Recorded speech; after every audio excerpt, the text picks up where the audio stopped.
Hello everybody. We all know that this Motzei Shabbos, this Saturday night, will be Tisha Be'av.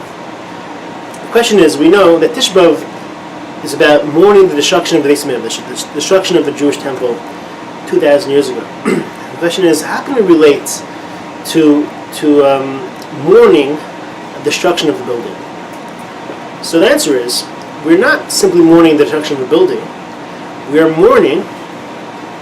Our mourning has its purpose in helping us yearn for the future. You see, we're not simply mourning for the rebuilding of the second temple. We're yearning for the third temple, which will be brought in the Messianic era. Our sages teach that in this third temple, in this third and final temple, the world will achieve its perfection. It will be what's called the Messianic era, the world in which all the social problems that we see today are solved. Today, there's so much. People struggle with illness. Today, people struggle with finding a livelihood for their family. People struggle with marital difficulties, marital problems. People struggle with difficulties with their children. People struggle being at peace with themselves. There's, of course, the world struggles with achieving a state of peace. There's so many countless problems, and our sages teach that when the world reaches its perfection, when the Jewish people succeeded in bringing light and holiness and goodness to the world, by being a light to the nations, will bring about this Messianic era, will bring about this perfected world. So Tisha B'av is about mourning the loss of the temple and yearning for the third temple, yearning for the Messianic era. I want to share with you an amazing parable that was taught by Sarah Schneer. Sarah Schneer was the founder of the Beis Yaakov movement. She taught this story that was said in the name of the Dubna Magen. So she said the following story. There was once a king who had a very close relation with the son, but sadly the son revolted against him, and the king was forced to banish his son. The son lived among peasants. At first, he lived with a peasant who was relatively kind, and who basically, in exchange for the prince's work, he would give him room and board. Eventually, this peasant died, and this peasant's son took over, and this peasant's son was very, very mean, very cruel, and he doubled the workload of this prince, and he cut his pay and he cut his benefits. And the prince struggled greatly. And he lived there for a while. Eventually, he accommodated to the situation, but it was a very difficult, very tragic experience. Meanwhile, the king was yearning for his son and really wanted to go about to try to find his son. So he went traveling for his son under the guise of trying to hear the petitions of the people. And the king went from town to town, village to village to meet people. And lo and behold, he came to the very town that the prince was. And the prince waited in line to petition the king.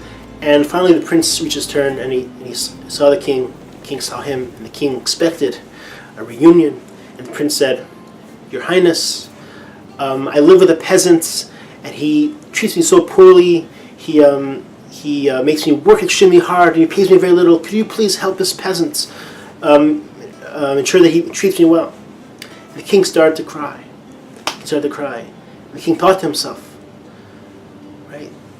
Why is this child? Why is he asking to solve this minor problem of helping with this peasant? He could solve all of his problems by asking to come home, by asking to be back with me. And that, say our sages, is how we're supposed to look at the yearning for the Beis Hamikdash. We all have problems. But rather than ask for the solution for the particular parochial problem, for this remedy, for this salvation, for parnasa, for livelihood, for shalom bayis, right, for marital harmony, for nachas with our children, for health, rather than ask for a particular parochial request, we can ask for the most important, most significant request, which is to be back home, be back with our Father who provides everything for us. So that's what the Tisha was all about. Right? Not yearning for the parochial problems, but yearning for the one answer to all of our problems, which is to be back home with our Father who loves us. How do we do this? So I say it's actually difficult but simple but difficult. The Beis Hamikdash was destroyed because of sinas chinam, because of baseless hatred, and therefore it'll be rebuilt based on loving each other. That means we have to eliminate resentment, eliminate grudges with each other. We have to make sure we speak properly about each other, not to speak lashon hara and to gossip. Make sure we don't disrupt peace. Make sure we don't insult people. We don't hurt people's feelings. Make sure that we promote peace.